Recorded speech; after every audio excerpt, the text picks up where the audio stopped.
Alright, we're going to do the same test. We're going to tighten this all the way down with this. Hopefully it doesn't snap the stud off.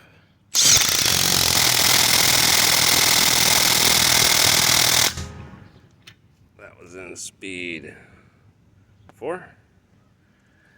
And we got to switch the socket. Let's see if the Ridgid can pull it off. If it can, that means the Ridgid's more powerful. And all them, the torque channels, they're wrong. Look how easily that pulled that off. I'm sorry, Ridgid beats Makita on most applications. And I'm surprised that I have not snapped this stud off.